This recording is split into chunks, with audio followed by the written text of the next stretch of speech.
Auspicious beast three eyed जिनी का companion human बन गया। मेरे पास गोल्डन ड्रैगन किंग और सिल्वर ड्रैगन किंग के ट्विन मार्शल सोल्स हैं। पैदा होते ही दी तियान मुझे लाइफ ऑफ फायर ले गया। क्योंकि मैं ऑस्पिशियस बीस्ट का साथी हूं, हमने स्टार डॉ फॉरेस्ट की किस्मत शेयर की। मैं लेक ऑफ लाइफ के बड़े बीस्ट्स का फेवरेट बन गया। इस वक्त स्टार डॉ फॉरेस्ट की लेक ऑफ लाइफ में थ्री आइड जिनी ने अपना छोटा पंजा बढ़ाया और अपने सामने रखे एक इंसान जितने बड़े गोल्ड और सिल्वर रंग के अंडे को छुआ। उसने बीजी की तरफ देखा। बीजी, मेरी कल्टीवेशन 20,000 साल की हो गई है, पर मेरी बहन अभी तक बाहर क्यों नहीं आई? बहन की लाइफ वेव्स बढ़ रही हैं, वो जल्द ही बाहर आएगी। तभी एक शेल क्रैक हुआ और एक छोटे से हाथ ने उसे तोड़ दिया। अंदर से एक बच्चा बाहर निकला जिसके सिर पर 2 छोटे हॉर्न्स थे। तुमने बीजी और थ्री आइड जिनी को देखा, तुम्हारी आंखों में सरप्राइज था। फिर तुमने एक शेल्स उठाए और खा लिए। तुम्हारा शरीर बढ़ने लगा और तुम एक 12 से 13 साल के लड़के बन गए जिसके सुनहरे बाल थे। गोल्ड और सिल्वर आंखों के साथ तुमने बीजी और जिनी को देखा, तुम्हारी आंखों में आंसू आ गए।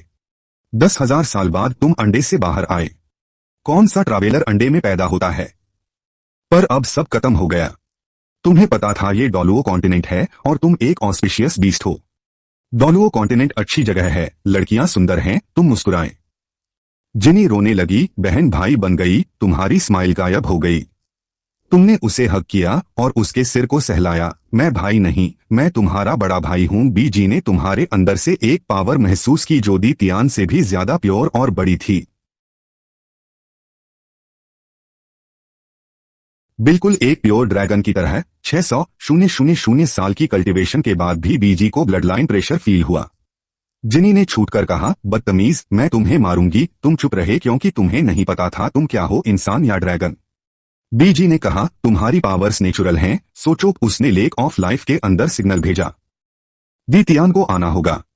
तुमने आंखें बंद की और अपनी पावर को फील किया। एक इनविजिबल वेव निकली। ड्रैगन एनर्जी ने बीजी और जिनी को पीछे धकेल दिया। आसमान में 2 ड्रैगन्स की आवाज गूंजी और सुनहरे बादल छा गए। एक बड़ा गोल्डन ड्रैगन दिखा। एक सिल्वर ड्रैगन भी बादलों में उड़ रहा था। सारे लो लेवल सोल बीस्ट्स जमीन पर गिर गए। दी तियान और बाकी बीस्ट्स वहां पहुंचे। उन्होंने देखा कि 2 ड्रैगन स्पीयर्स बन गए और तुम्हारे मत्थे में चले गए। दी तियान के वहां पहुंचते ही दोनों स्पीयर्स गायब हो गए। बीजी, ये क्या हो रहा है? दी तियान की आवाज कांपी। उसने ड्रैगन गॉड की ऑरा महसूस की। तुम्हारे दिमाग में एक आवाज आई, गोल्ड और सिल्वर ट्वेन, ड्रैगन गॉड की उम्मीद है। ये 2 स्पीयर्स मेरा तोहफा हैं। 7 एथ रिंग से पहले ड्रैगन बोन आना। आवाज गायब हो गई। तुमने आंखें खोली। दी तियान ने पूछा, तुम किस तरह के सोल बीस्ट हो? तुम्हारे पास सिर्फ हॉर्न्स हैं पर सोल बीस्ट की सोल नहीं। और वो ड्रैगन्स क्या थे? तुम्हारे हाथ ड्रैगन क्लॉज बन गए। मैं सोल बीस्ट भी हूं और इंसान भी। अभी मेरे मार्शल सोल अवेकनिंग की वजह से वो विजन दिखा था। दी तियान ने पहले कभी ऐसा कुछ नहीं देखा था। तुम्हारा मार्शल सोल क्या है? मेरे पास ट्विन सोल्स हैं। पहला गोल्डन ड्रैगन किंग और दूसरा सिल्वर ड्रैगन किंग। दी तियान शॉक रह गया। तभी एक बड़ा सिल्वर ड्रैगन लेक से बाहर निकला। ड्रैगन किंग के प्रेशर ने सबको पीछे कर दिया। दी तियान ने कहा, लॉर्ड, पर सिल्वर ड्रैगन ने ध्यान नहीं दिया।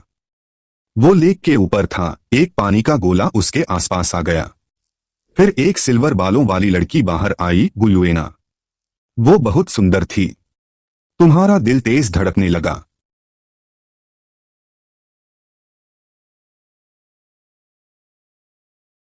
गुयुएना ने तुम्हारी चिन उठाई और कहा, मैं गुयुएना हूं। आज से तुम मेरे हो। उसने दी तियान से कहा कि ये लड़का सोल बीस्ट्स की उम्मीद है और इसकी एनर्जी से वो ठीक हो जाएगी। वो इंसानों के साथ रहने का तरीका ढूंढना चाहती है। सोल बीस्ट्स के भगवान ना बन पाने के रूल को तोड़ने के लिए मैं ये मिन के साथ इंसानों की दुनिया में जाऊंगी। तुम दंग रह गए। ये पियरलेस स्टैंड सेट का शुरुआती वक्त है। गुयुएना को इतनी जल्दी नहीं जागना चाहिए था, पर तुम्हारे मार्शल सोल की वजह से वो आ गई। इंसानी टेक्नोलॉजी बढ़ रही है और सोल बीस्ट्स की जगह कम हो रही है। दी तियान ने कहा, लॉर्ड, अगर आप जा रहे हैं तो मैं ये मिन के लिए पहला सोल रिंग ढूंढ लेता हूं। दूसरे सोल रिंग के लिए हम बाद में 1,00,000 साल वाला बीस्ट ढूंढेंगे, गुयुएना ने धीरे से कहा।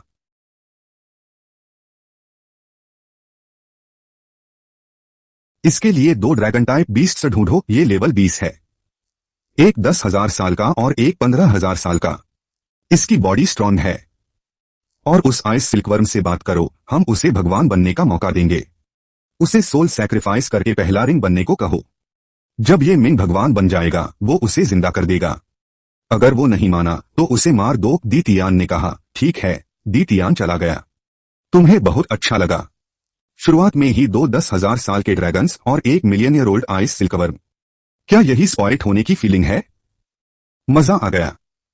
तुमने गुयुएना का हाथ पकड़ा। तुम मेरे लिए बहुत अच्छी हो, मैं कैसे बदला चुका हूं, उसने कान में कहा। मैं आज रात तुम्हारी एनर्जी लूंगी। तुम शर्मा गए।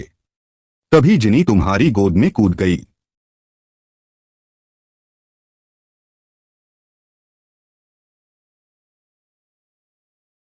मेरे भाई से दूर रहो, जिनी ने कहा। तुमने उसे साइड में किया और कहा, नहीं मुझे ये पसंद है। गुयुएना हंसने लगी। रात हो गई। तुम बीच में लेटे थे, एक तरफ जिनी और दूसरी तरफ गुयुएना। तुम हिल नहीं पा रहे थे। गुयुएना ने तुम्हारे हॉर्न्स छुए। उसने कहा, तुम इन्हें कंट्रोल कर सकते हो। तुमने ट्राई किया और हॉर्न्स गायब हो गए। तुम्हारी आंखें गुयुएना से मिली।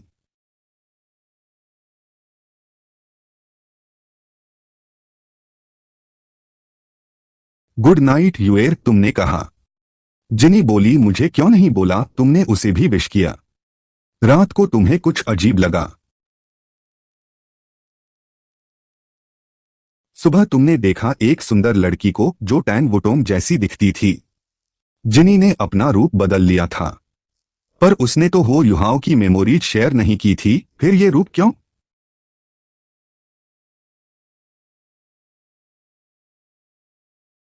क्या टैंग सैन ने यहां भी अपना जाल बिछा दिया है? ये डॉलुओ 2 है, जहां टैंग सैन सब कंट्रोल कर रहा है। तुम अपनी बहन को सैक्रिफाइस नहीं होने दोगे।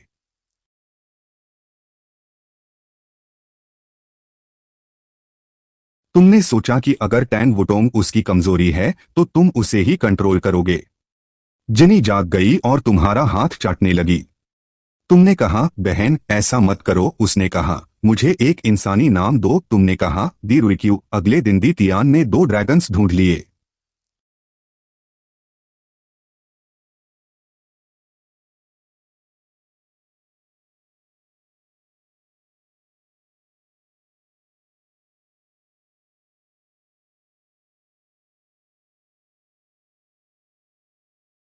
दो ड्रैगन्स तैयार थे, पर आइस सिल्कवर्म नहीं मान रहा था। गुयुएना उसे मारना चाहती थी।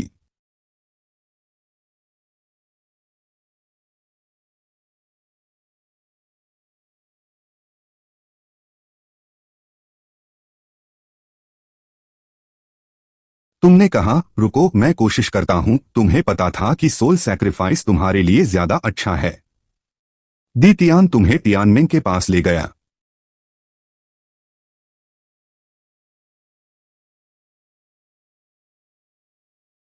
तियानमे ने कहा, मुझे सैक्रिफाइस नहीं करना।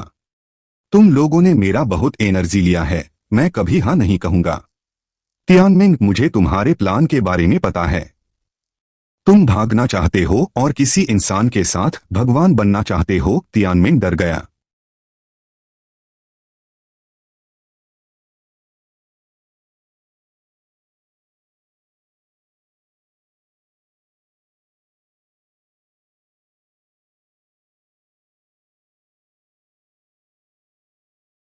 क्या तुम आइस एम्प्रेस से प्यार करते हो? मेरे पास 2 रास्ते हैं, या तो मुझसे सैक्रिफाइस करो और मैं तुम्हें बाद में जिंदा कर दूंगा, या फिर तुम मरोगे। और आइस एम्प्रेस भी तियानमिंग मान गया।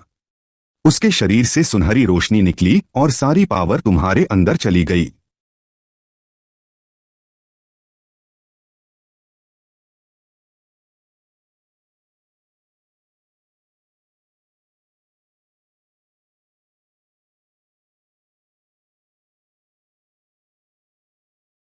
तुम्हें याद आया कि तुम खुद सोल रिंग्स बना सकते हो। तियान में चिल्लाया, पहले क्यों नहीं बताया? 4 लोग वहां आए और उन्होंने गोल्ड लाइट देखी।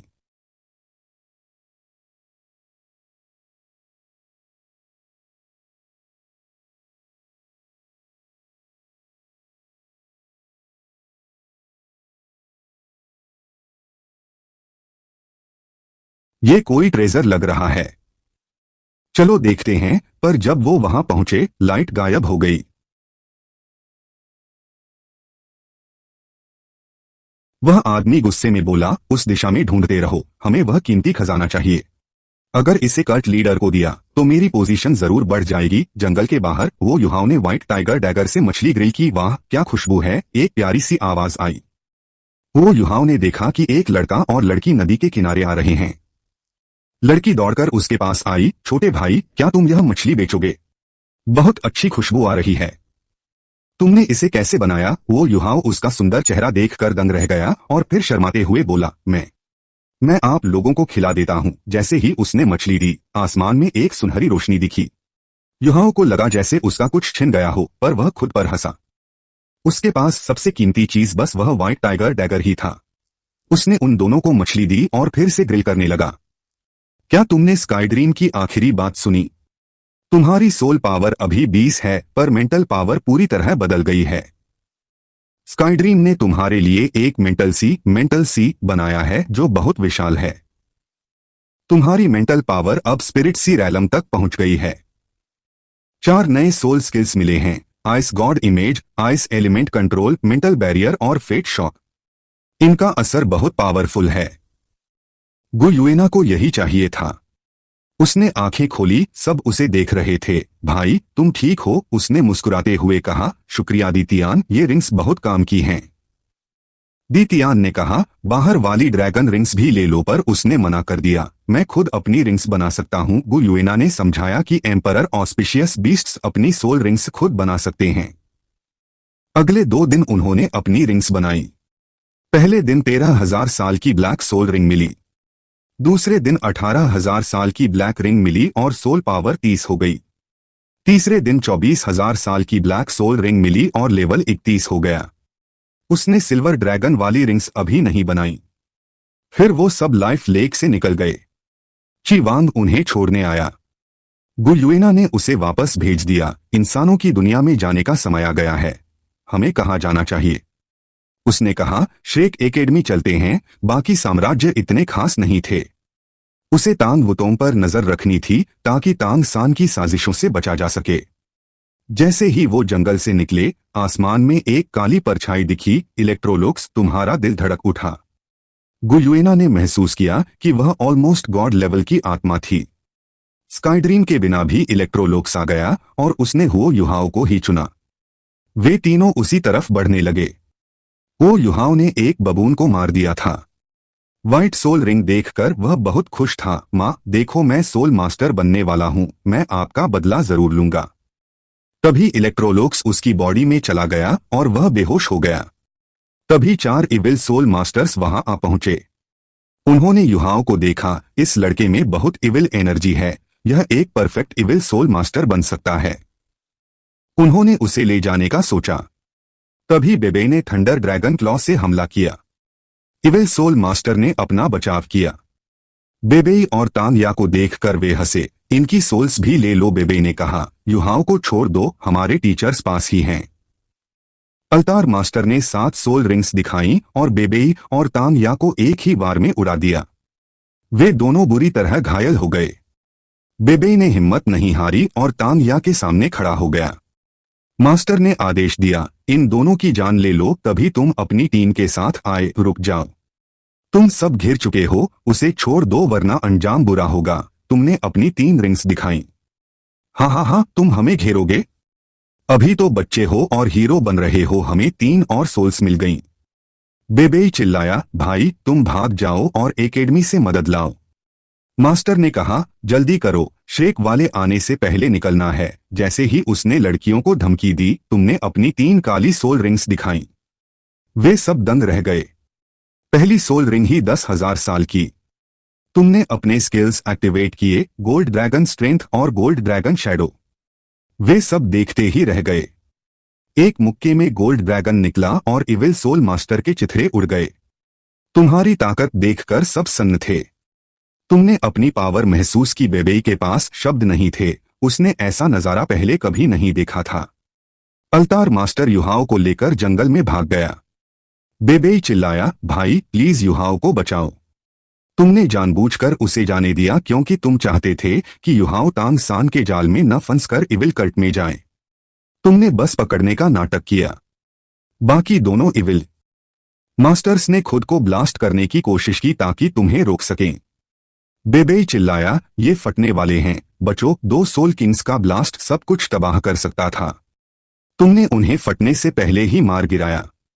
अल्तार मास्टर गायब हो चुका था। तुमने बेबे को सहारा दिया। तुमने माफी मांगी कि तुम उसे नहीं बचा पाए। बेबे और तांगया ने तुम्हारी बहादुरी के लिए शुक्रिया कहा। तुमने बताया कि तुम श्रेक एकेडमी जा रहे हो। बेबे की आंखों में चमक आ गई, उसे एक जबरदस्त टैलेंट मिल गया था। उसने कहा कि साथ चलते हैं, शायद टीचर्स की मदद से युहाओं को बचा सकें।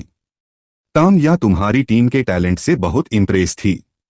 तांगया ने उन्हें तांग सेक्ट में शामिल होने को कहा। उसने पूछा, क्या तुम तांग सेक्ट के बारे में जानते हो? तुम जानते थे कि तांग सेक्ट की टेक्निक्स अच्छी हैं, पर तांग सान की कंट्रोलिंग नेचर की वजह से तुम वहां नहीं जाना चाहते थे। तुमने पूछा, क्या यह वही सेक्ट है जिसे महान सी गॉड ने बनाया था? तांगया ने बड़े गर्व से तांग सेक्ट की हिस्ट्री और तांग सान की बहादुरी के बारे में बताया। बेबे ने कहा कि अब सेक्ट कमजोर हो गया है और सिर्फ वे दोनों ही बचे हैं। उन्होंने तुम्हें तांग सेक्ट ज्वाइन करने का ऑफर दिया। तुम्हारे रुतबे का इंतजार है। क्यो को बस दिमाग चलाना पसंद नहीं है। गु युएना को इंसानी सोल मास्टर्स से बात करना पसंद नहीं है। तुम तांगया और बेबे की तरफ थोड़ा शर्मिंदा होकर देखते हो। या दीदी, बेबे भाई, मैं सी गॉड का सम्मान करता हूँ और उनके बनाए संप्रदाय की बहुत इज्जत करता हूँ, पर हम तीनों एक ऐसे संप्रदाय से हैं जो कभी बहुत मशहूर था और उस पर बड़ी मुसीबत आई थी।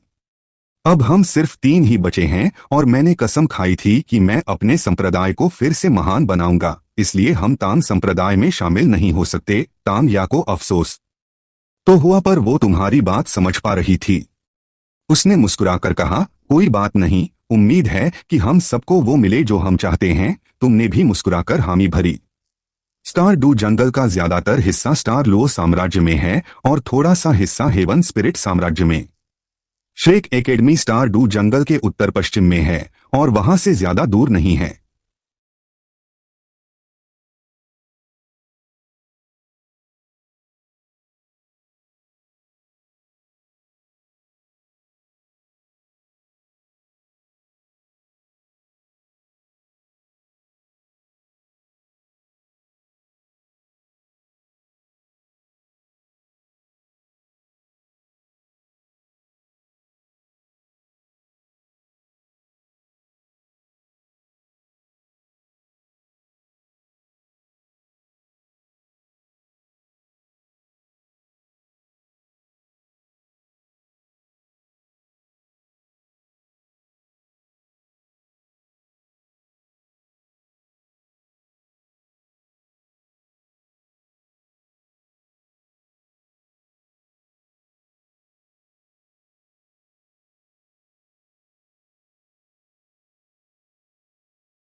तब तक बहुत देर हो चुकी होगी। उसे हो युहाओं के लिए थोड़ा बुरा लगा। फिर वो तुम्हें साथ लेकर आगे बढ़े। रात को स्टार डू जंगल बहुत खतरनाक होता है, तो हम यहीं कैंप लगाते हैं और कल सुबह एकेडमी पहुंच जाएंगे। बेबे ने एक जगह चुनी और पास ही अपनी फैमिली स्किल का इस्तेमाल करके कुछ मछलियां पकड़ी। जल्दी से खाना खाकर वे टेंट लगाने लगे। तुम्हें थोड़ी परेशानी हुई। तुम तीनों अभी अभी लेक ऑफ लाइफ से आए थे। तुम्हारे पास न तो कोई स्टोरेज डिवाइस थी, न सोने के सिक्के और न ही टेंट। बेबे समझदार था और उसने तुम्हारी मुश्किल भांप ली। तामया से धीरे से बात करने के बाद वो तुम्हारी तरफ आया। तामया थोड़ी शर्मा रही थी। ये भाई, हम सिर्फ 2 टेंट लाए हैं, शायद आपको थोड़ी दिक्कत हो। बेबे ने गुयुएना और दी रुक्यू की तरफ देखकर शरारत भरी मुस्कान दी। शुक्रिया बेबे भाई, तुमने उसके इशारे को अनसुना करते हुए जल्दी से टेंट लगा लिया। हालांकि दी रुक्यू और गुयुएना की असली उम्र हजारों साल थी, पर अब वो इंसानी रूप में थीं। वे अभी छोटी थीं, तो कुछ गलत नहीं करना था, बस कभी कभी कल्टीवेशन के लिए ड्रैगन एनर्जी सोखना ही काफी था। बेबे मुस्कुराया और उसने कुछ नहीं कहा। उसने पत्थरों वाली एक बेल्ट निकाली और तुम्हें दी। ये स्टोरेज बेल्ट तांग सैन के 24 ब्रिज मूनलिट नाइट जैसी है। ये उतनी कीमती नहीं है। तुमने मेरी और या की जान बचाई है, ये तो उसके सामने कुछ भी नहीं है। मना मत करना, वरना मुझे लगेगा कि तुम मेरी इज्जत नहीं करते। अब जब उसने ऐसा कह दिया था, तो तुम मना नहीं कर पाए। ठीक है बेबे भाई, हम भाई हैं, तो मैं ज्यादा नखरे नहीं करूंगा। बेल्ट पहनकर तुमने जब उसे छुआ, तो तुम्हें महसूस हुआ कि उसमें सोने के सिक्कों की एक थैली भी है। पूरे 100 सिक्के थे, जो एकेडमी की फीस के लिए काफी थे। बेबे ने कैंप के चारों ओर पाउडर छिड़का और फिर चुपके से तांग या के टेंट में चला गया। तुम्हें भी गुयुएना और दी रुक्यू के साथ टेंट में जाना पड़ा। थोड़ी देर बाद तांग या लाल चेहरे के साथ बाहर आई। वो थोड़ी ताजा हवा खाना चाहती थी। दूसरे टेंट के पास से गुजरते हुए उसके कदम अपने आप धीरे हो गए। टेंट के अंदर से दी रुक्यू की अजीब सी आवाजें आ रही थीं। भाई, अगर यूए दीदी आपके पैर छू सकती हैं, तो मैं क्यों नहीं? मुझे फर्क नहीं पड़ता, मैं भी एनर्जी सोखूंगी। नहीं, ये बहुत ज्यादा है, मैं बर्दाश्त नहीं कर पा रहा। तांग या उलझन में थी और उसके दिमाग में कुछ अजीब ख्याल आने लगे। उसका चेहरा और भी लाल हो गया। वो भागकर अपने टेंट में गई और बेबे को लेटा हुआ देखकर अचानक बोल पड़ी, बेबे, मुझे अपने पैर छूने दो। उस रात कोई खुश था तो कोई परेशान। स्टार डू जंगल के मिक्स जोन में उस सोल सेंट ने हो युहाओं की बनाई मछली खाते हुए कहा, अगर तुम होली स्पिरिट कल्ट में शामिल हो जाओ, तो हम तुम्हें पूरी ताकत देंगे। ताकत ही दुनिया में सबसे बड़ी चीज है। तब तुम जिसे चाहो मार सकते हो। क्या सोचा हो युहाओ? ये बातें हो युहाओं के दिमाग में गूंजती रहीं। उसे अपनी मां की मौत याद आई और बदले की आग फिर से भड़क उठी। उसने सिर उठाकर सोल सेंट से कहा, अगर आप मुझे एक सोल बीस्ट का शिकार करने और सोल मास्टर बनने में मदद करें, तो मैं शामिल हो जाऊंगा। सुबह होते ही तुम सब आगे बढ़े। रास्ते में तांग या तुम्हें अजीब तरह से देख रही थी और बेबे भी कुछ कहना चाहता था पर रुक गया। तुम्हें लगा कि वे अभी भी इविल सोल मास्टर के बारे में सोच रहे हैं। दोपहर तक तुम श्रेक सिटी पहुंच गए और बेबे के साथ महाद्वीप की नंबर 1 एकेडमी में दाखिल हुए। अंदर जाते ही कुछ बड़ी मूर्तियां नजर आईं। बीच में हमारे संस्थापक फ्लेंडर हैं। वो नीले बालों वाले तांग संप्रदाय के पूर्वज तांग सैन हैं। तुम सब बेबे की बात सुनते हुए देख रहे थे। जब शियाओ वू की मूर्ति आई, तो तुम तीनों रुक गए। तुम गुयुएना और दी रुक्यू सोल बीस्ट थे और गुयुएना तो उनकी स्वामिनी थी। शियाओ वू का इंसानों के लिए खुद को कुर्बान करना तुम्हें अच्छा नहीं लगा। हजारों साल की तपस्या करने वाले ये सोल बीस्ट इंसानी सोल मास्टर्स की ताकत बन गए थे। वे उनकी तलवार बन गए थे, जो खुद सोल बीस्ट्स को ही मारने के काम आती थी। तुम इस बात से सहमत नहीं हो सकते थे। बेबे सबको नई बिल्डिंग के पास ले गया और बोला, ये मिन भाई, आप लोग पहले रजिस्टर कर लें। मैं और या इविल सोल मास्टर की खबर देने जा रहे हैं, बाद में मिलते हैं। ये जरूरी काम है, आप जाइए बेबे भाई, हम खुद संभाल लेंगे। उनके जाने के बाद तुम दी रुक्यू और गुयुएना के साथ रजिस्ट्रेशन के लिए बढ़े। श्रेक एकेडमी में बहुत सारे टाइटल डॉलुओ हैं, पर तुम तीनों अलग थे। तुम और दी रुक्यू ऑस्पिशियस बीस्ट थे और स्टार डू जंगल की किस्मत तुम्हारे साथ थी, इसलिए वे तुम्हें पहचान नहीं सकते थे। जहां तक गुयुएना की बात है, सिल्वर ड्रैगन किंग की ताकत का वे अंदाजा भी नहीं लगा सकते थे। तुम तीनों बातें करते हुए लाइन में लगे थे कि तभी एक सुनहरे बालों वाला लड़का एक लड़की के साथ आया। उसने गुयुएना और दी रुक्यू को देखा और फिर तुमसे अकड़कर बोला, ऐ लड़के, जगह बदलो। तुमने उसे भाव नहीं दिया और बातें करते रहे। अपनी साथी के सामने बेइज्जती महसूस कर उसने तुम पर हाथ उठाया। तेरी हिम्मत कैसे हुई दाई हुआबिन को मना करने की? इससे पहले कि वो तुम्हें छुपाता, तुमने उसे एक जोरदार प्रहार किया। हालांकि तुमने अपनी सोल पावर इस्तेमाल नहीं की थी, पर तुम्हारी ताकत बहुत ज्यादा थी। दाई हुआबिन 3 मीटर दूर जा गिरा। तुमने आंखें घुमाई, बेकार का कचरा, पीछे जा। गुयुएना और दी रुइक्यू हंसने लगी, जो उसे बहुत बुरा लगा। उसकी साथी आगे बढ़ी पर उसने उसे रोक दिया। झूलू रुको। दाई हुआबिन खड़ा हुआ और तुम्हें घूरकर बोला, मैं इसे याद रखूंगा। अपना नाम बता। ये मिंग। बदला लेना हो तो कभी भी आ जाना, पर कुछ और लोगों को साथ लाना, वरना मुझे मजा नहीं आएगा। तुम मजाक नहीं कर रहे थे, तुम यहाँ लड़ने और अनुभव पाने ही आए थे। जहां तक कल्टीवेशन की बात है, दी रुइक्यू और गुयुएना के साथ तुम्हारी तरक्की बहुत तेज थी। श्रेक एकेडमी की पढ़ाई में दौड़ने के अलावा था ही क्या। अगर तुम्हें वांग डोंग और उस ड्रैगन पिल की जरूरत न होती तो तुम शायद ही यहाँ आते। ये मिंग, मैं तुम्हें देख लूंगा। दाई हुआबिन ने दांत पीसते हुए कहा और लाइन के पीछे चला गया। चाहे वह कितना भी ताकतवर क्यों न हो, हवा अभी भी